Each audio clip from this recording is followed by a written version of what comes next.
तो आज का ये सत्र में श्रीमद एसी भक्तिवेदांत स्वामी श्रीला प्रभुपाद को समर्पित करती हूँ। इस्कॉन के संस्थापक आचार्य हैं।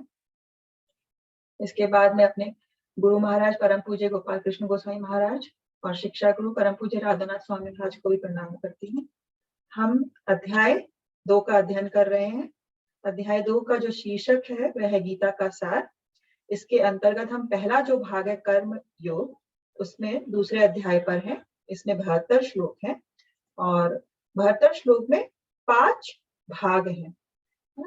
तो ये 5 भाग हैं जिसमें हम आखिरी भाग पर हैं। उसका जो है शीर्षक वह स्थित प्रज्ञ मुक्त आत्मा के, जो अभी हम कर रहे हैं जीवन मुक्त। ये 54 से 72 श्लोक हैं। तो अभी आज हम इस सत्र मतलब इस अध्याय को पूर्ण कर देंगे। तो हमने ये सोचा कि अगले सप्ताह हम एक रिवीजन रखेंगे जिसमें आप लोगों को भाग लेना है। तो ये 5 भाग हैं, तो कोई भी 5 भक्त कोई भी एक भाग चुन सकता है और वह हमें मैसेज कर सकते हैं या हमसे डिस्कस करके आप लोग 5 इसमें से भाग में से एक भाग आप डिसाइड कर लीजिए, वो आप रिवाइज कर सकते हैं जो भी है। तो जो अगला सत्र होगा उसमें हम रिवीजन करेंगे। आप में से कोई एक एक भाग का चुनाव कर लीजिए और 5 भक्त इसको फिर हम रिवाइज करेंगे। इससे आप लोगों का रिवीजन भी अच्छा हो जाएगा और एक आप लोगों को भी मौका मिलेगा। तो हम इसके बारे में और आगे भी बात कर सकते हैं। तो स्थित प्रज्ञ मुक्त आत्मा के गुण अभी हम पढ़ रहे हैं कि जो एक जीवन मुक्त आत्मा है, जीवन मुक्त आत्मा मतलब जो इस शरीर में रहकर भी भगवान की भक्ति में लगा हुआ है, ऐसा व्यक्ति स्थित प्रज्ञ, उसके क्या क्या गुण होते हैं। तो इसमें हमने आपको बताया था कि 54 नंबर में अर्जुन प्रश्न पूछते हैं कि जो व्यक्ति समाधि में है, दिव्य चेतना में है, उसके क्या गुण होते हैं, उसके बारे में कुछ प्रश्न पूछते हैं और उन प्रश्नों के उत्तर कृष्ण भगवान आगे आने वाले हमारे स्लाइड इसमें श्लोक में बताते हैं।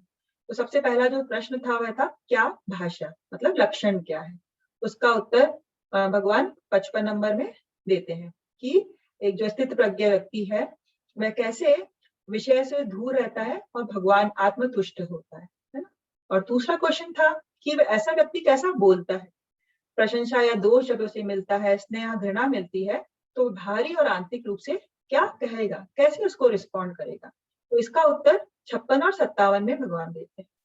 फिर तीसरा प्रश्न था कि ऐसा व्यक्ति कैसे बैठता है, मतलब वह अपने इंद्रियों को कैसे वश में करता है। ये हमने 58 से 63 में पिछले सत्रों में किया था दोनों में। और अभी जो चल रहा है वह है किम व्रजेत, वह कैसे चलता है, मतलब वह इंद्रिय विषयों का जवाब कैसे देता है। तो हमने इसमें यही बताया था कि इंद्रिय विषयों को हम रोक तो लेंगे, लेकिन इंद्रियों को कोई ना कोई हमेशा काम करने की आदत है, एंगेजमेंट चाहिए, तो हमें उसे उत्तम रस में लगाना है। तो इसका ये उत्तर है कि वह कैसे चलता है, अपनी इंद्रियों को किस में लगाता है, वश में करने के बाद किस में लगाता है, और वह इस भौतिक संसार में कैसे चलता है। तो इसका उत्तर 64 से 71 में। तो ये अभी हमारा आज का सेशन इसी के ऊपर है। तो सर्वोच्च से जुड़े बिना कोई आनंद या शांति नहीं। कोई श्लोक को पढ़ना चाहेगा?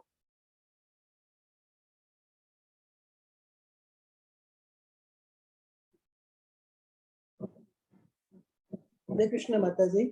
हरे कृष्णा। नास्ति बुद्धिर्युक्तस्य न चायुक्तस्य भावना न चाभावयते शांति शांतस्य कुते सुखम। अनुवाद।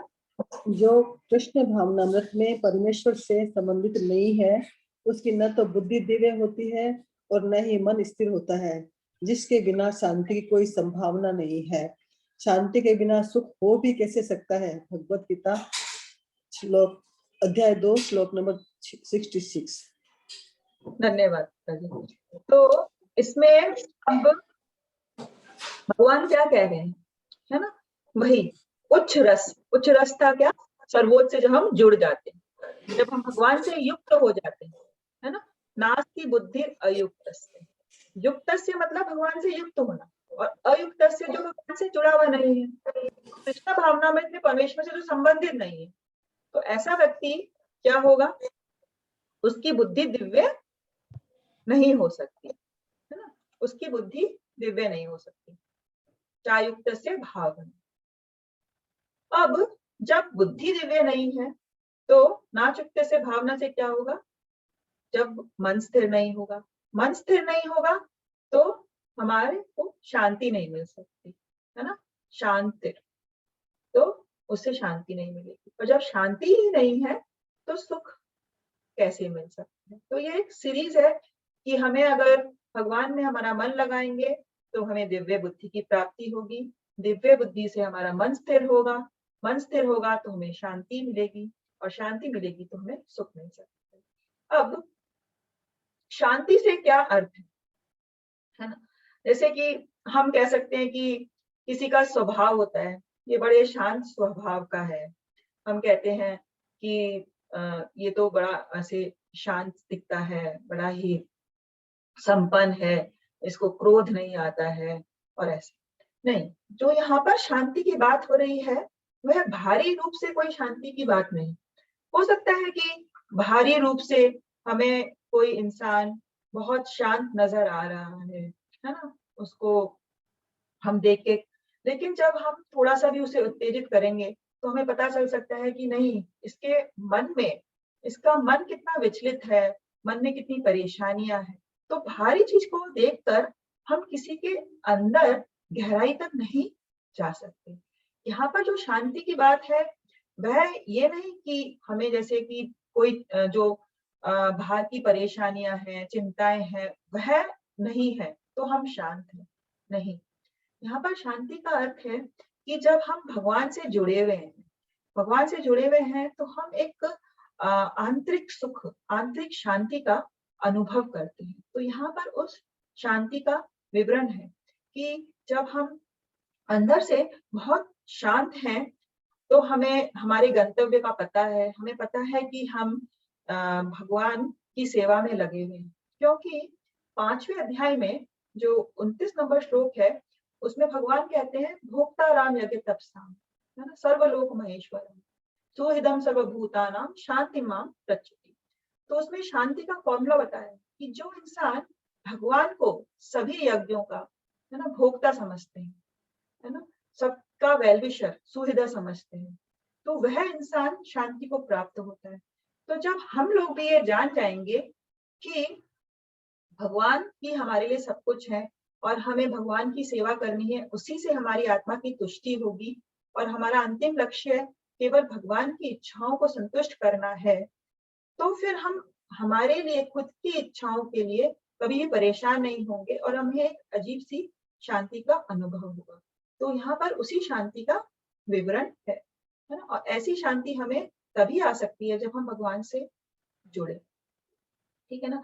जैसे कि हम उदाहरण के तौर पे हम कह सकते हैं कि जैसे विदेश में हम कह सकते हैं बड़ी साफ सफाई है, वहां पर बहुत क्लीननेस है, दिखने में बहुत अच्छा लगता है ये, लेकिन जब हम देखेंगे कि वहां पर लोग जो भौतिक पूरा दृष्टि से इतना परेशान है, विचलित हैं, और वो लोग भगवान से जुड़े हुए नहीं हैं, तो उन्हें किसी प्रकार की कोई शांति नहीं मिल पाती है। तो इस प्रकार से हम देखते हैं कि जो प्रभुपाद है इसके तात्पर्य में हमें बताते हैं कि हमें शांति क्यों नहीं मिल पाती है, क्योंकि हमें अंतिम लक्ष्य का अभाव होता है ना। क्या बताते हैं वह, बोलते हैं कि यदि कोई कृष्ण भावनामृत में नहीं है तो मन के लिए कोई अंतिम लक्ष्य नहीं हो सकता। अशांति एक अंतिम लक्ष्य की कमी के कारण, और जब कोई निश्चित ही कृष्ण पर हर किसी चीज के भोक्ता, मालिक और मित्र हैं, तो एक स्थिर दिमाग के साथ शांति ला सकते हैं। तो प्रभुपाद क्या कहते हैं कि हमारी जो मन की चंचलता है, इस मन की चंचलता का एकमात्र कारण है कि हमारा कोई अंतिम लक्ष्य नहीं है, हमें अंतिम लक्ष्य का अभाव है। अंतिम लक्ष्य का अभाव क्यों है? हमारे छोटे छोटे बहुत से लक्ष्य होते हैं जीवन में। हम सोचते हैं कि जब बच्चे होते हैं कि ये एग्जाम हम पास कर लें तो हमारा वो लक्ष्य बन जाता है। जब हम बड़े हो जाते हैं तो हमारे परिवार वालों का लक्ष्य होता है कि शादी हो जाए, शादी होके हमें लगता है कि कोई अच्छा जॉब बन जाए। तो छोटे-छोटे हमारे बहुत लक्ष्य होते हैं, लेकिन वह कभी भी पूर्ण लक्ष्य नहीं होते। एक लक्ष्य प्राप्त हो जाता है, हमारा मन करता है कि अब हमें ये प्राप्त करना है, तो वह बड़े ही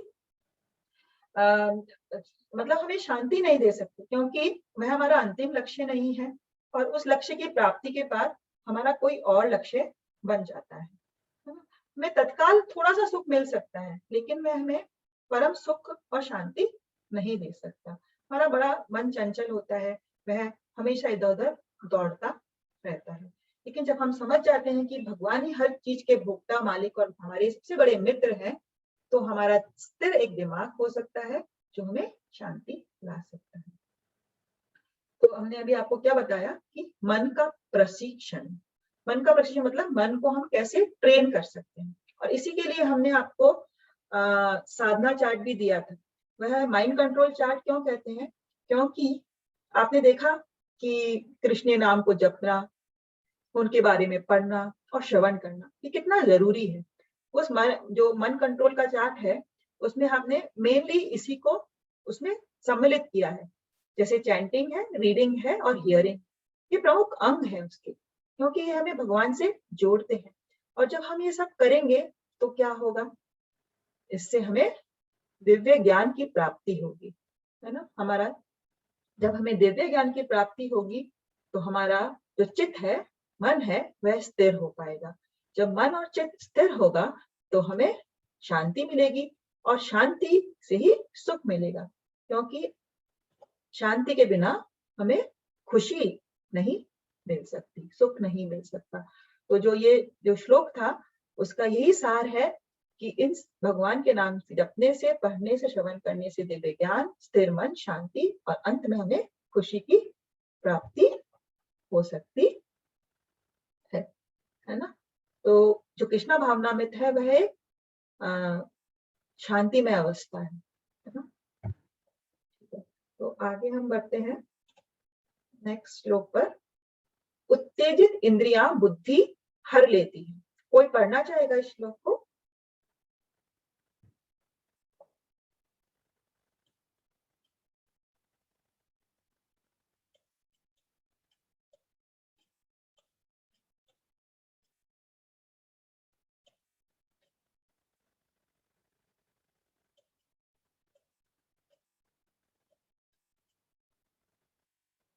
ठीक है, मैं पढ़ती हूँ। इंद्रियाणां हि चरतां यन्मनो अनुविध्यते तस्य हरति प्रज्ञां वायुर्नावम् इवाम्भसि। कोई अनुवाद करना चाहेगा?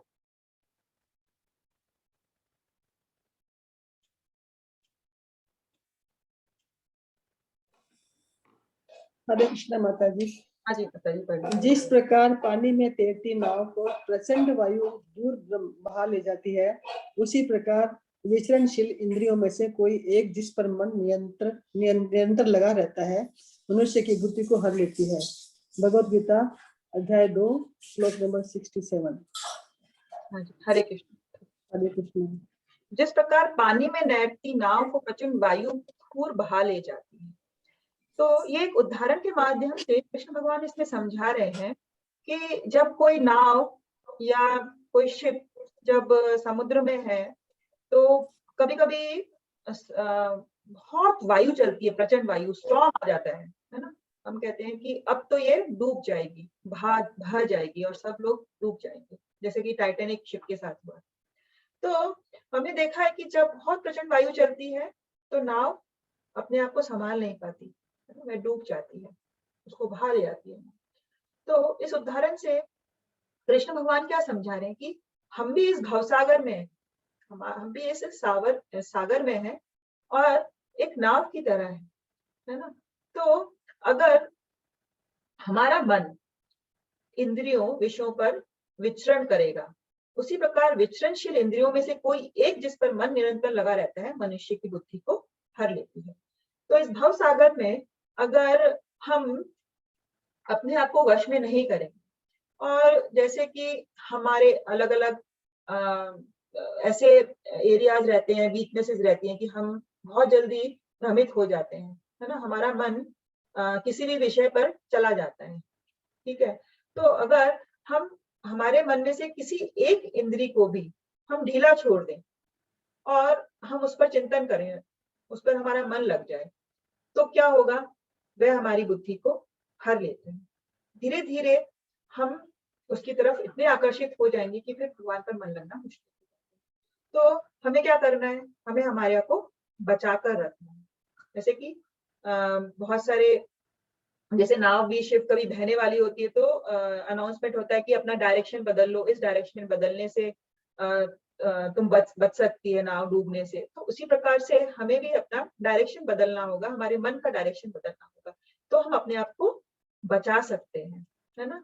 क्योंकि ये बहुत, हमारी जो इंद्रियां होती हैं बहुत स्ट्रांग होती हैं, है ना, ये हमारे मन को खींच लेती है ना। तो जो 60 नंबर श्लोक था उसमें यही बताया गया था कि इंद्रियां हमारे मन को हर लेती है। और यहाँ पर क्या कहा जा रहा है कि मन हमारी बुद्धि को हर लेता है। तो ये उसका ही एक फ्लो चार्ट है कि जब इंद्रियां किसी पर लगती हैं, इंद्रिय विषय पे, तो हमारा मन उसमें लगता है, और मन हमारा उसमें लगता है तो वह मन को खींच लेती है, और जब मन किसी चीज पर लगता है तो वह हमारी बुद्धि को हर लेता है, बुद्धि को खींच लेता है। तो इसका क्या इलाज है, इसका यही इलाज है कि जो अम्बरीश महाराज ने किया। अम्बरीश महाराज ने क्या किया, अपनी सारी इंद्रियों, सारी की सारी इंद्रियों को भगवान की सेवा में लगाया, वे मत पर भक्त बने।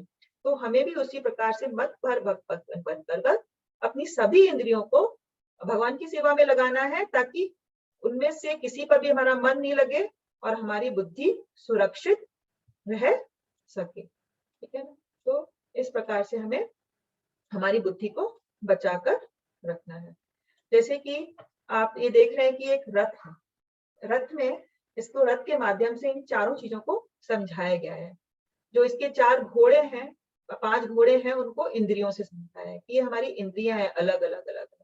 और जो इनकी लगाम है वह हमारे मन से उसका रूपांतरण किया गया है।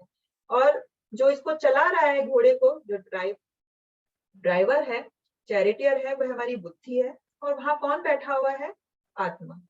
तो अगर हमने एक भी घोड़े को लगाम ढीली छोड़ दी, हमारा मन उसमें लग गया, तो वह हमारी बुद्धि को किस प्रकार से खींच लेगा, तो फिर हमारी दिव्य बुद्धि नहीं होगी और हमारी आत्मा को शांति और सुख नहीं मिलेगा। तो हमें बड़ी ही टाइटली लगाम को पकड़ के रखना है, हमारे मन को पूरा वश में करना है, तभी हम घोड़ों को या इंद्रियों को वश में कर सकते हैं। और ऐसा करने से हमारे को स्थिर बुद्धि मिलेगी और हमें सुख और शांति मिलेगी। तो ये दोनों श्लोक का इसमें एक्सप्लेनेशन है। नेक्स्ट श्लोक है 68 नंबर, इसको कोई पढ़ना चाहेगा?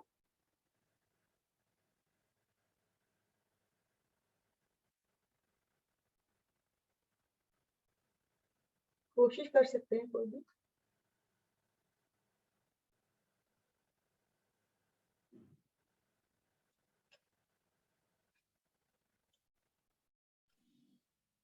मैं कोशिश करती हूँ माता जी। माता जी पढ़िए।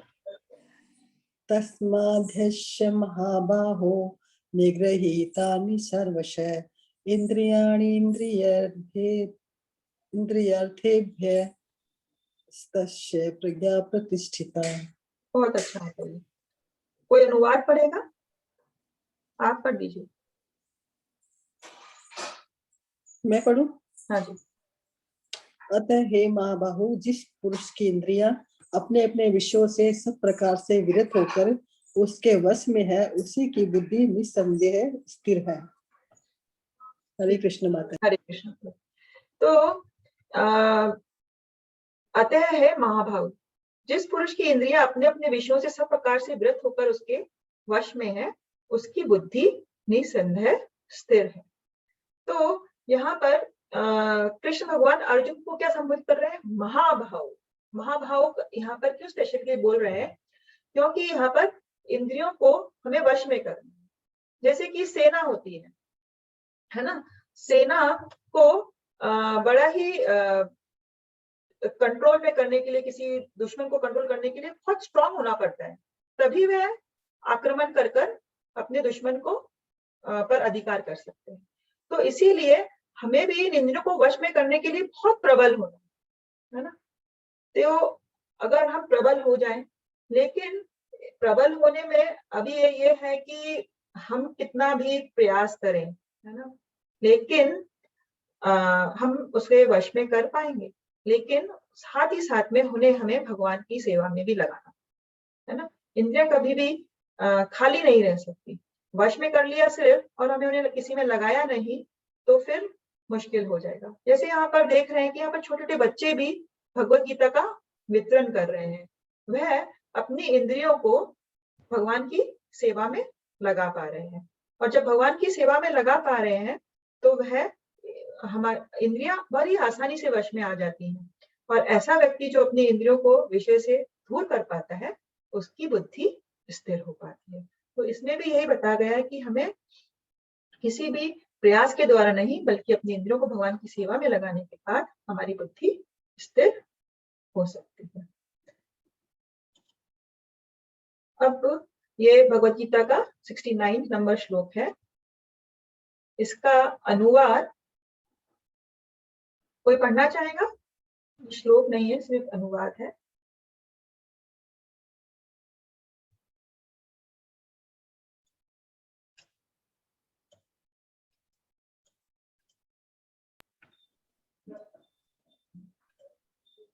हाँ जी, पढ़िए। जो सब जीवों के लिए रात्रि है वह आत्म संयमी के जागने का समय है, और जो समस्त जीवों के जागने का समय है वह आत्मनिरीक्षक मुनि के लिए रात्रि है। हरे कृष्ण।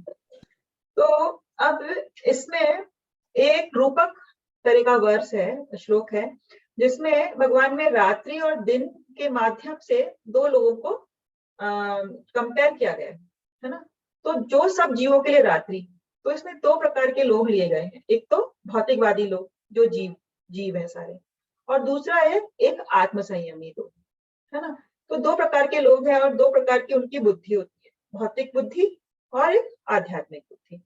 तो यहाँ पर वे कह रहे हैं कि जो सब जीवों के लिए रात्रि है वह आत्म संयमी के जागने का समय है, और जो समस्त जीवों के जागने का समय है वह आत्मनिरीक्षक मुनि के लिए रात्रि है। तो यहाँ पर जो रात्रि और दिन है वह हमारे रोज के जो ये दिन रात हो रहे हैं उससे उसका मतलब नहीं है।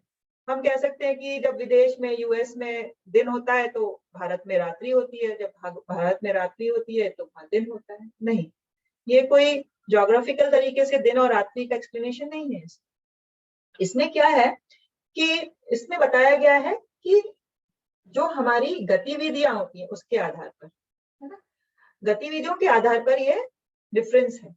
तो जो सभी जीव हैं, है ना, जो भौतिकवादी लोग हैं, उनका जो गतिविधि होती है ना, जब हम दिन होता है तो हम एक्टिव हो जाते हैं, है ना, हमारा जो भी जिस चीज में भी मन लगता है, रुचि लगती है, तो वो हमारे लिए दिन के समान है।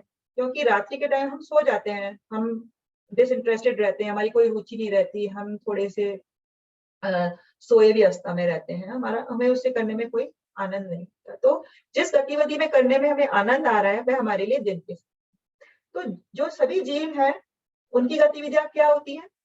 उनकी गतिविधियां होती हैं सारी इंद्रिय विषयों, इंद्र तृप्ति की गतिविधियां होती हैं। वह सिर्फ अपने आप को तुष्ट करने में सुबह से लेकर रात तक लगे रहते हैं इंद्रिय तृप्ति के विषयों में।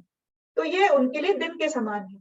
लेकिन जो आत्म संयमी व्यक्ति है, इन जीवों का जो दिन है वह आत्म संयमी के लिए रात के समान है ना। क्यों? क्योंकि आत्म संयमी व्यक्ति उन चीजों में बिल्कुल रुचि नहीं रखता, वह उनके दिन में सोया रहता है, उसे उनसे कोई मतलब नहीं है उन गतिविधियों से।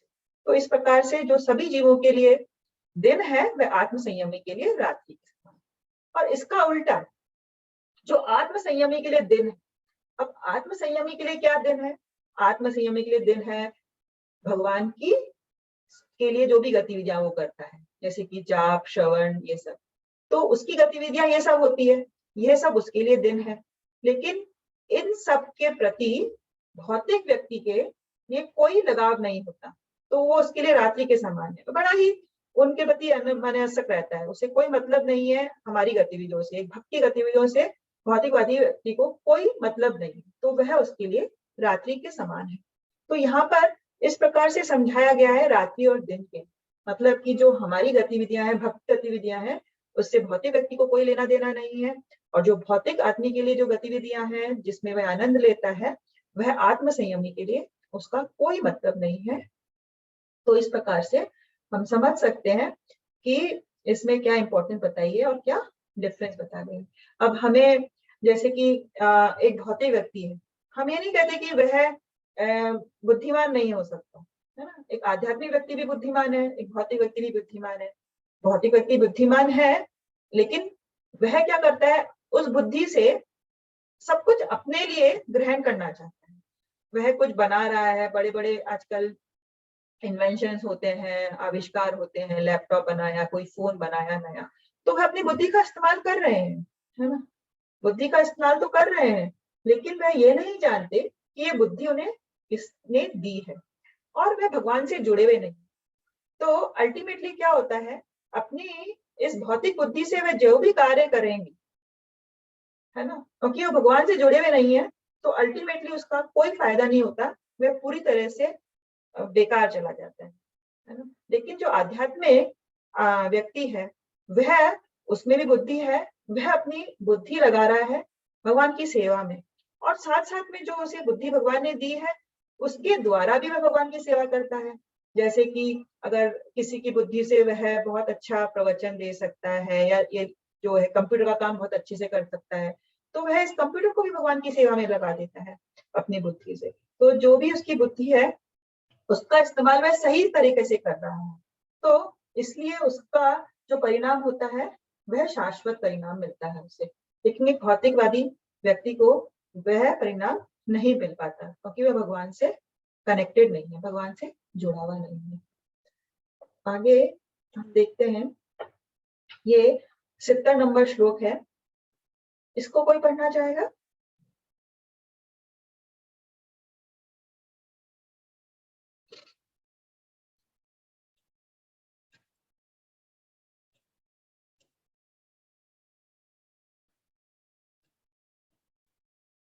ठीक है, मैं पढ़ती हूँ। आपूर्यमानम् अचलपथिष्ठं समुद्रम् आप प्रविशन्ति यद्वत् तद्वत् कामायं प्रविशन्ति सर्वे शान्तिम् आप्नुवति न कामकामी। तो इसका अनुवाद कर दीजिए।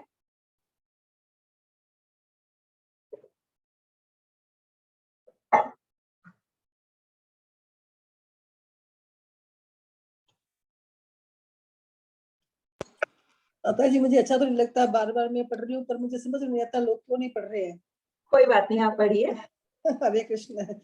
जो पुरुष समुद्र में निरंतर प्रवेश करती रहने वाली नदियों के समान इच्छाओं के निरंतर प्रवाह से विचलित नहीं होता और जो सदैव स्थिर रहता है, वही शांति प्राप्त कर सकता है। वह नहीं जो ऐसी इच्छाओं को तुष्ट करने की चेष्टा करता हो। हरे कृष्ण माता जी। तो जैसे माता जी कह रही हैं कि संस्कृत हो सकता है हमें मुश्किल हो, लेकिन हिंदी में जो लिखा हुआ है आप प्रयास करिए कि आप पढ़िए, क्योंकि क्या होता है कि हम जब पढ़ते हैं तो वह हमारे दिमाग में अच्छे से रजिस्टर होता है और हमारे मन की शुद्धि होती है, तो पढ़ने से अच्छा लगता है, आप लोगों को भी अच्छा लगेगा, तो पढ़ने का प्रयास कर सकते हैं, उससे आपका ही मन का शुद्धिकरण होगा। तो आप आगे से प्रयास करिए कि आप लोग भी इसमें इन्वॉल्व हो, इंटरेक्शन होगा तो ज्यादा अच्छा रहेगा। ठीक है, तो जो पुरुष समुद्र में निरंतर प्रवेश करती रहने वाली नदियों के समान इच्छाओं के निरंतर प्रवाह से विचलित नहीं होता और जो सदैव स्थिर रहता है, वही शांति प्राप्त कर सकता है। तो हमने आज देखा कि हम ज्यादातर शांति के विषय में बात कर रहे हैं, है ना, किस प्रकार से हमें शांति मिल सकती है। सभी लोगों को शांति की कामना होती है ना, सभी लोग चाहते हैं हम शांत रहें, है ना।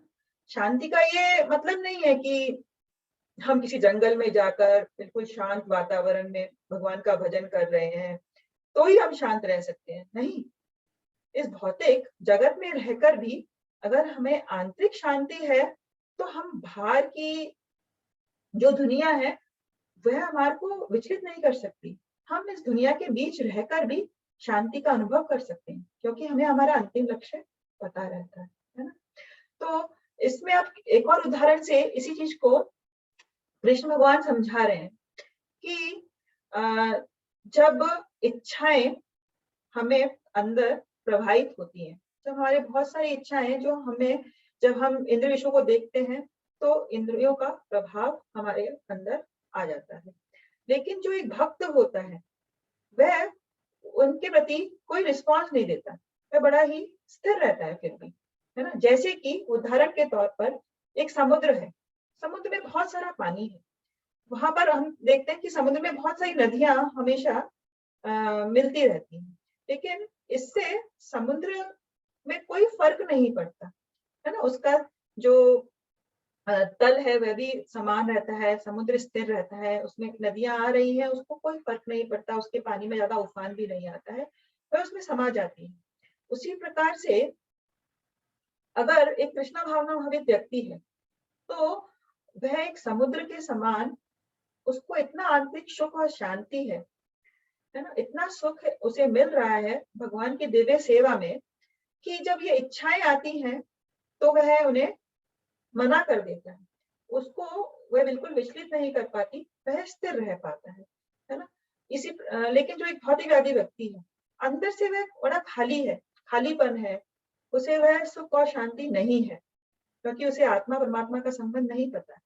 तो ऐसे व्यक्ति जिसमें सुख नहीं है, खुशी नहीं है, जैसे कि एक छोटा सा कोई कुंड हो, है ना, कुंड में नदियां गिरने लगेंगी तो एकदम से पूरा सब फैलने लग जाएगा, है ना, पानी इधर उधर। तो जब कोई व्यक्ति संतुष्ट नहीं है, खुश नहीं है, ऐसे व्यक्ति में जब इच्छाएं आती हैं तो वो सोचता है कि इन इच्छाओं को पूरी करने से शायद मुझे खुशी मिल जाएगी, तो उस इच्छा को पूरी करने से शायद मुझे खुशी मिल जाएगी, तो वह पूरा विचलित हो जाता है। लेकिन एक कृष्णा भावना भावित व्यक्ति इच्छाओं के प्रभाव से विचलित नहीं हो पाता है। तो जो इच्छाओं को तुष्ट करने की चेष्टा करता है ऐसा व्यक्ति कामकामी व्यक्ति कहलाता है। कामकामी मतलब इच्छाओं को तुष्ट करने वाला व्यक्ति, कामों के पीछे भागने वाला व्यक्ति, वह व्यक्ति शांति प्राप्त कभी नहीं कर सकता, क्योंकि थोड़ी सी भी इच्छा उसको विचलित कर देगी, उसे जो समुद्र के समान जो उसमें आंतरिक सुख है उसकी बहुत कमी है। तो कृष्णा भावना भावित व्यक्ति इस प्रकार से अपनी शांति को हमेशा प्राप्त रहता है। अगला श्लोक क्या है? भगवत गीता का 71 नंबर श्लोक है।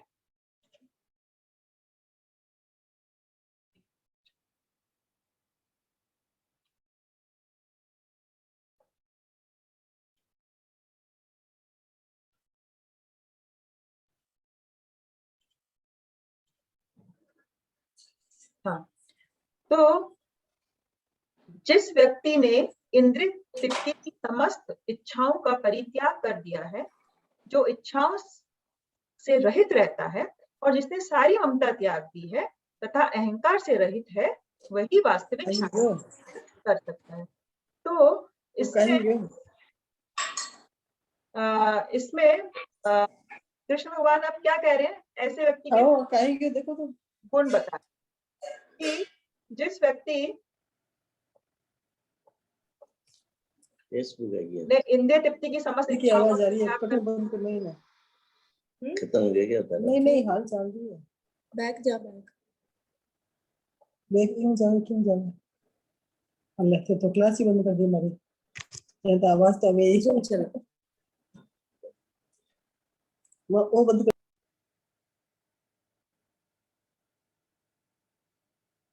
जो इच्छाओं से रहित रहता है, जिसने सारी ममता त्याग दी है तथा अहंकार से रहित है, वही वास्तविक शांति प्राप्त कर सकता है।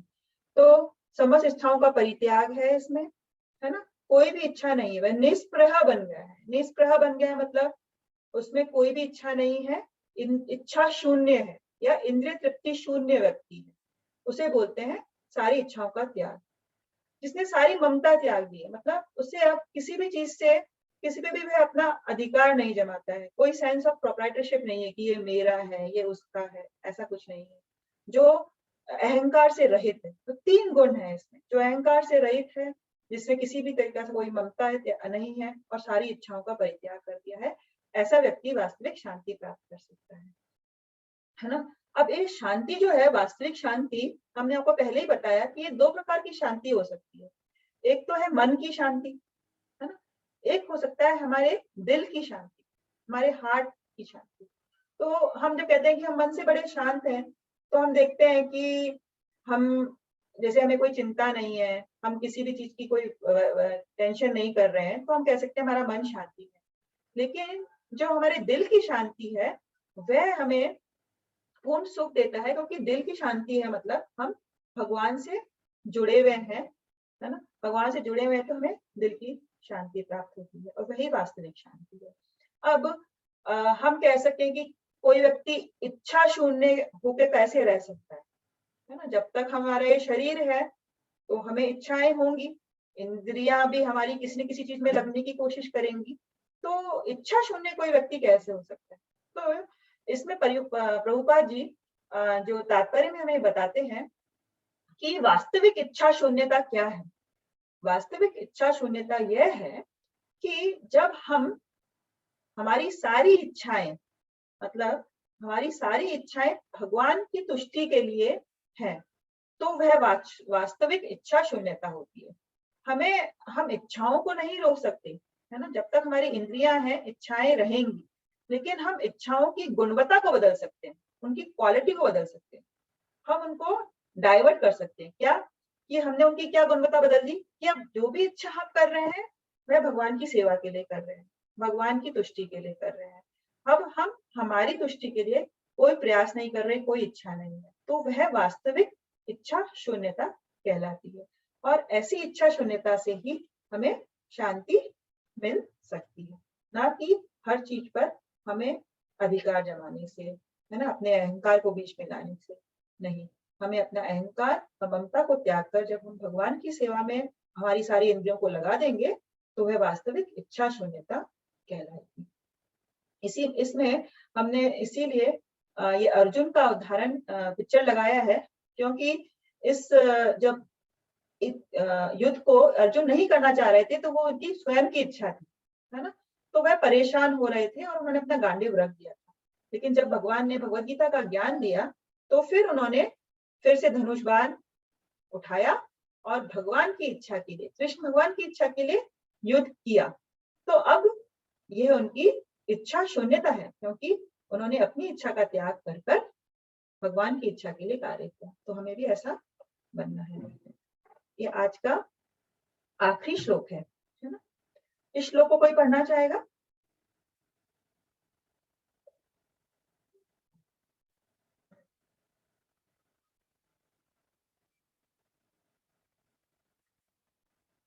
एषा ब्राह्मी स्थिति प्रार्थ नैनं प्राप्य विमोयति स्थित्वस्यम् अंतकाले अपि ब्रह्म निर्वाणं गच्छति।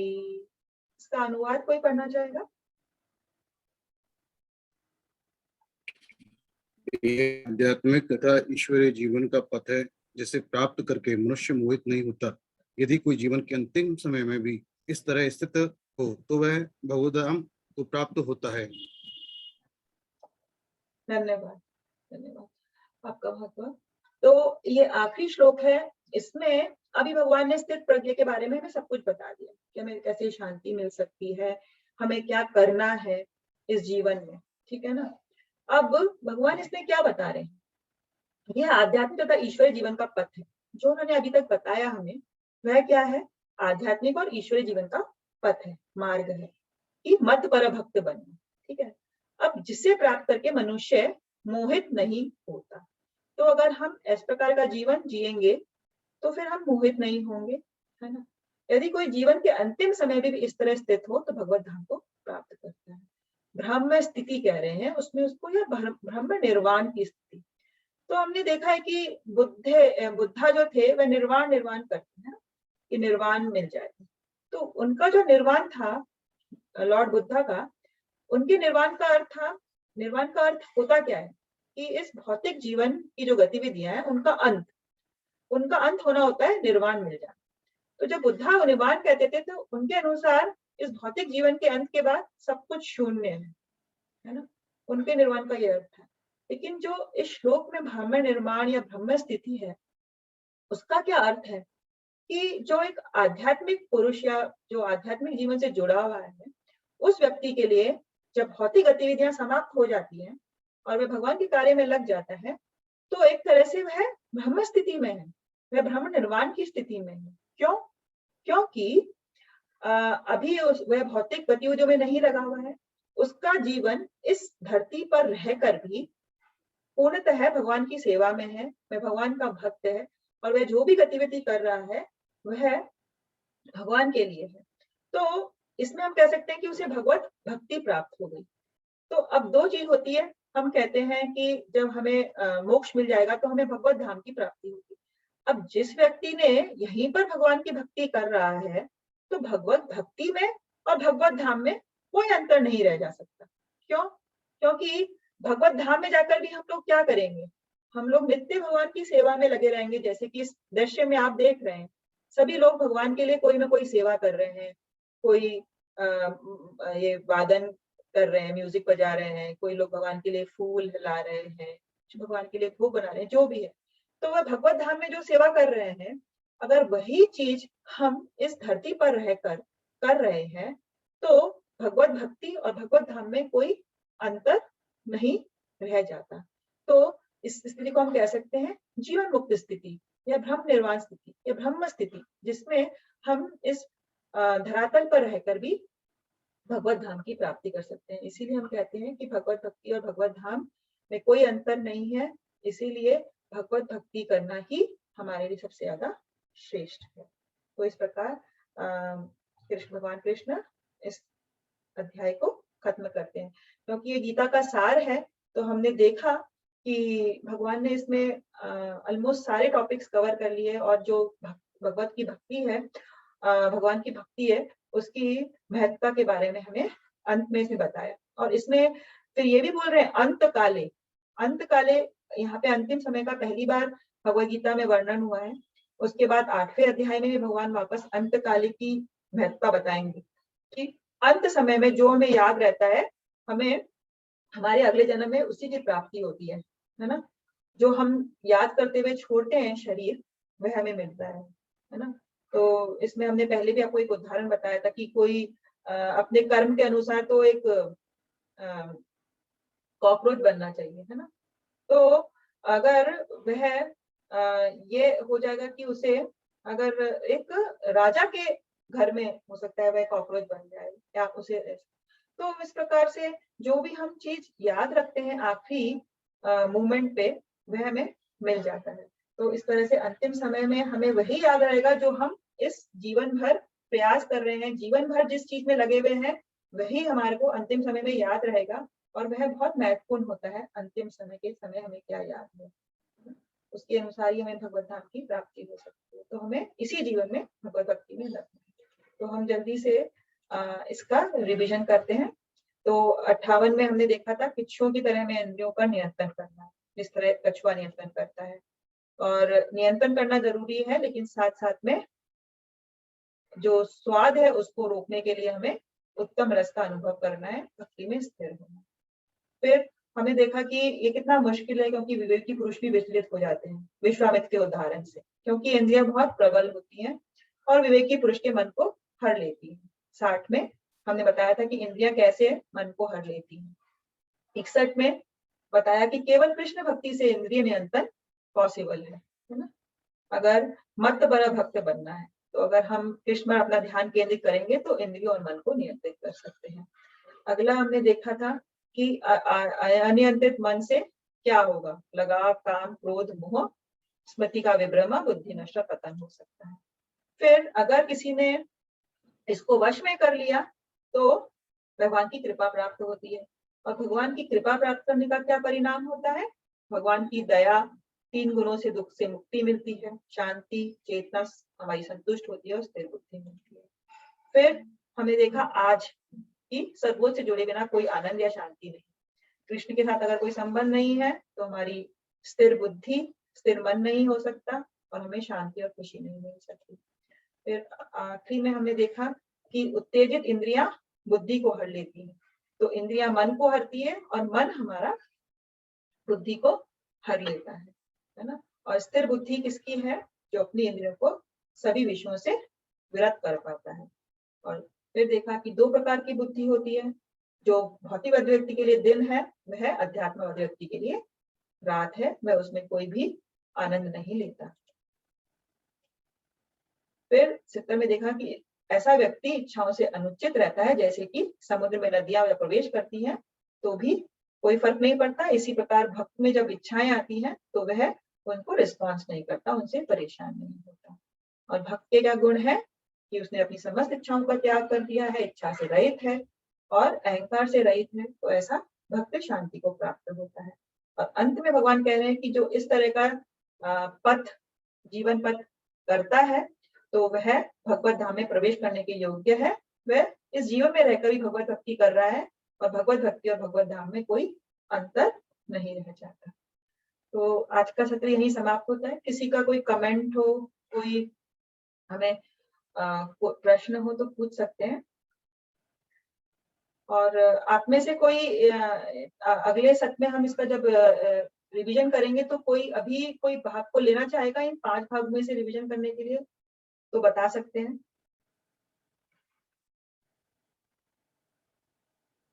या फिर पर्सनल फोन करके या मैसेज करके हम डिस्कस कर सकते हैं कि कौन से भाग को रिवाइज करना चाहेगा। आप सोच के रख सकते हैं, है ना। और ये हमारे पास 8 दिन है जिसमें हम तैयारी करके किसी भी भाग पे अगले सप्ताह बोल सकते हैं। तो इस प्रकार से सबका अच्छे से रिवीजन हो जाएगा। धन्यवाद। आपका कोई प्रश्न है?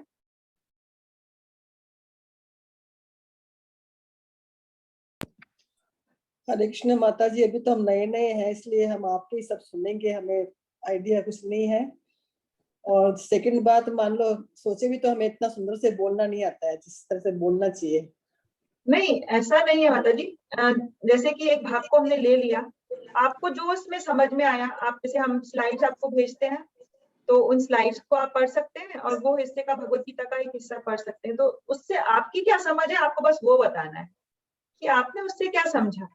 तो जैसे हम बोलते हैं ना कि अभी क्लास तो हो गई, अब बच्चों को पूछते हैं कि आपने क्या समझा इससे। तो उसी प्रकार का ये एक एक्सरसाइज है जिस आप कर सकते हैं कि आपने क्या समझा, आप उसको पढ़ के एंड आप अपने उस पे थॉट्स हैं या आपकी जो समझ है आप उसको बता सकते हैं।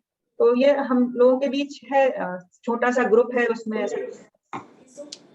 तो प्रयास कर सकते हैं क्योंकि आप लोग असल में इतना सुंदर डिटेल में बोलना नहीं आता है, शब्द सारे समझ में आते हैं पर बोलने की शैली जो है वो इतनी अच्छी नहीं है हमारी, इसलिए हमको समझ में बोलना नहीं आता ढंग से। प्रयास देख, अभी तो हम सबका सुनेंगे फिर आगे कोशिश करेंगे। हाँ ठीक है माता जी। तो जो लोग तैयार होंगे हम उनसे कह सकते हैं ये अगले सत्र में हम रिवीजन करेंगे। और उसके अगले सत्र में हम किसी भक्त को, पिछले जैसे हमने बुलाया था पहले अध्याय को समझाने के लिए, तो हम किसी को आमंत्रित करेंगे ताकि हाँ आप किसी और से भी सुने, तो थोड़ा चेंज हो जाएगा और हमें पूरा रिवीजन भी अच्छे से दूसरे अध्याय का हो जाएगा। ये बहुत महत्वपूर्ण अध्याय है और इसलिए इसमें इतना समय भी लगा और इसको अच्छे से हम रिवाइज करना चाहते हैं। तो अगले 2 सत्र में हम रिवीजन ही करेंगे। ठीक है, हरे कृष्ण। तो हम 5 बार मंत्र उच्चारण करेंगे। जय श्री कृष्ण चैतन्य प्रभु नित्यानंद, अद्वैता गदाधर श्रीवासादि गौर भक्तवृंद। हरे कृष्णा